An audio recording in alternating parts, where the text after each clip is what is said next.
babies. There's support. And everybody is, their idea of creation or creating is so different. And so to put everybody's ideas down on paper or to put their ideas down on a street or on a wall, that opens up so much imagination. So do you think that opening up a conversation between all these different imaginations could make life more peaceful between people, or do you think it would create more conflict? Oh, opening up conversation is the key to everything. Conversation is the only way to get anywhere.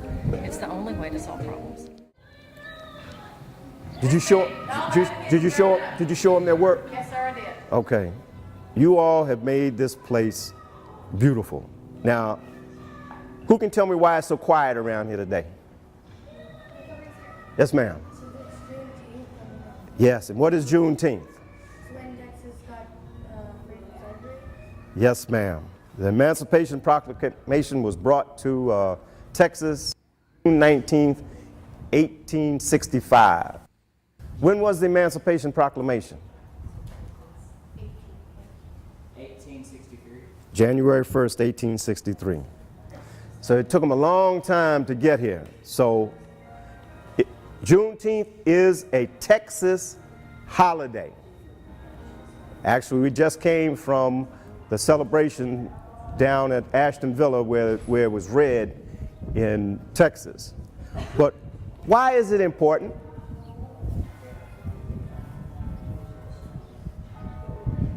This is your Bible study for the day. Why is Juneteenth important? Yes, ma'am. Very good. And that no one should be denied, enslaved, right? And that's what Jesus taught us, right? Did Jesus speak out about slavery? Yes, because he said, everybody is loved by my. Very good.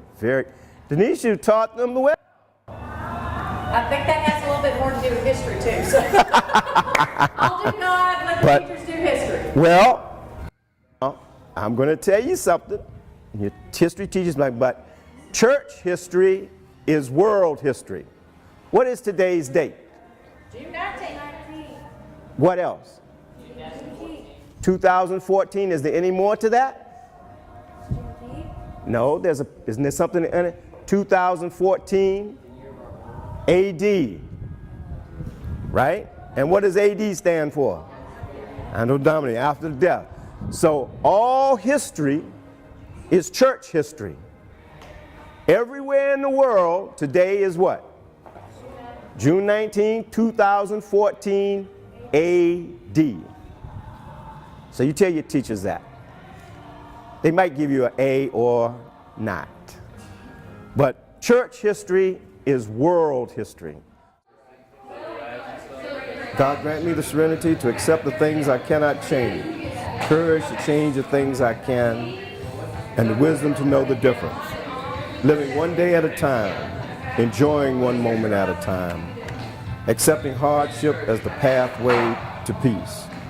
Taking as you did this sinful world as it is, not as I would have it. Trusting that you will make all things right if I surrender to your will. That I may be reasonably happy in this life and supremely happy with you forever in the next. Amen. I'll stand with this man anywhere. And I want to thank you. I want to thank you both, Michael, because when I got here, Michael has adopted me as his young Jewish son. Oh, good. Because I tan well, apparently. So hey, look, I we're getting know. close.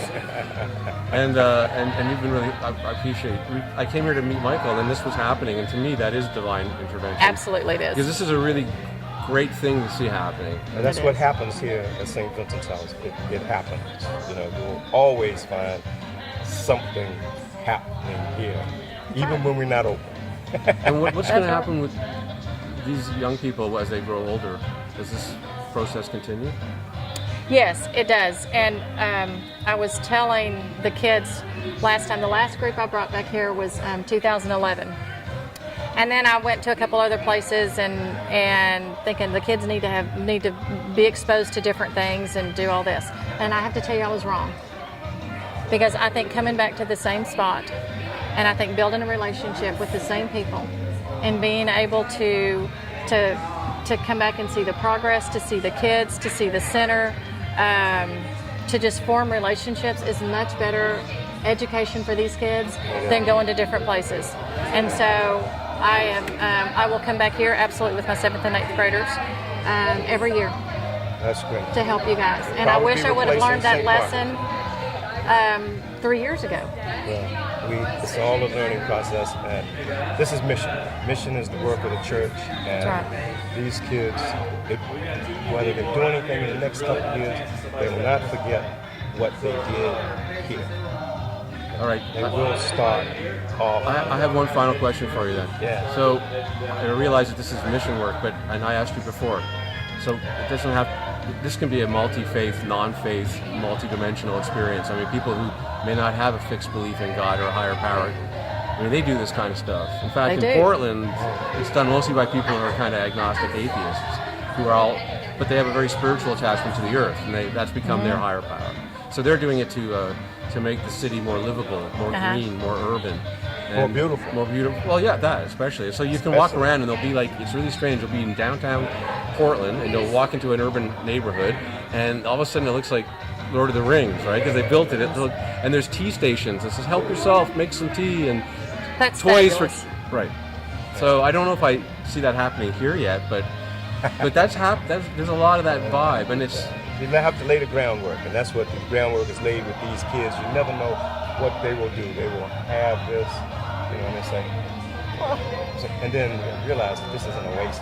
This is an oasis of hope. So this oasis is supposed to be a place where you come and get all kinds of stuff to happen for you. But this is the question then. So it's about oasis and it's about the message, as you said. It is about the message. Right. So the message transcends religious. Yeah, hope. Hope transcends everything. Right. Yeah, And we've got 5 different denominations here. And we've got one child here that he's kind of really questioning his faith in God. Right. He's here. He's working. That's okay. And it's a journey. As I told one of the kids last night, this is a piece of your puzzle. And your life is if you just look at it as a puzzle, and sometimes they're going to get shaken up, and sometimes you're going to lose a piece, and you just have to continue to try, and you just have to continue to figure out where those pieces are supposed to be. That's our call from Jesus. I like that. East Texas is never going to be the same, my friend. So, Right. No, I'm not real shy.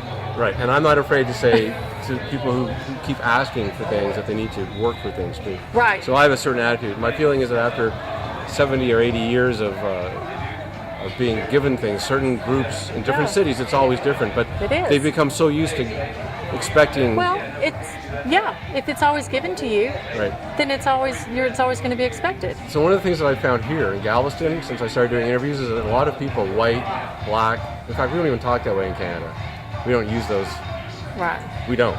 But here it's the color line's It's very embarrassing. Well, it shouldn't. I mean, you have a huge population based on ethnic difference. Mm-hmm. We have lots of groups, but we have 30 million people. You have 300 million.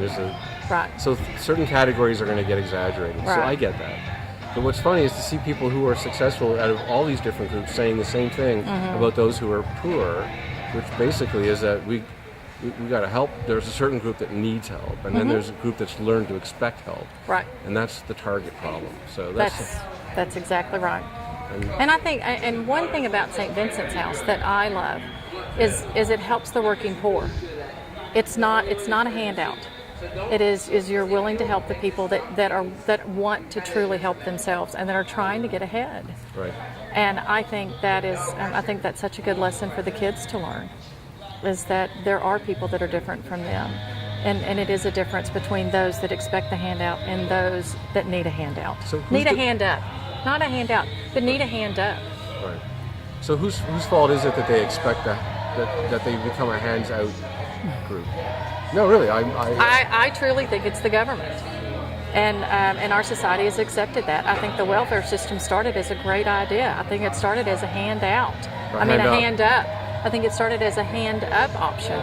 And I think that is I think that's okay, but it's become a handout option. And when you have people that are having babies just to get more money, See, that is you're the fourth person who's mentioned that to me, and especially with the projects that were here. right. And he's very opposed to bringing the projects back because he thinks you're just be bringing people back to nothing. There's nothing for them to do. So why bring them back here? Do you think that these projects that are going forward should go forward in Galveston? Which projects are you Well, talking around about? here there's a lot of housing projects that FEMA's going to rebuild. Okay. And some folks say, well, we don't think you should bring them back because they've gone somewhere. They're being looked after. Why bring them here when there won't be anything for them? This is what they say. Well, if you're not willing to take care of your own, who's going to take care of them? You can't continue to shove it off on somebody else. See, I agree with that too. That's not it's a community issue. Everybody needs to take care of their own. And if everybody, what St. Vincent's does is this is a community. I'm willing to take care of my community. In Tyler, we have PATH. PATH takes care of their community. I think there's a million of those organizations out there. But the community's got to be willing to step up and take care of their own.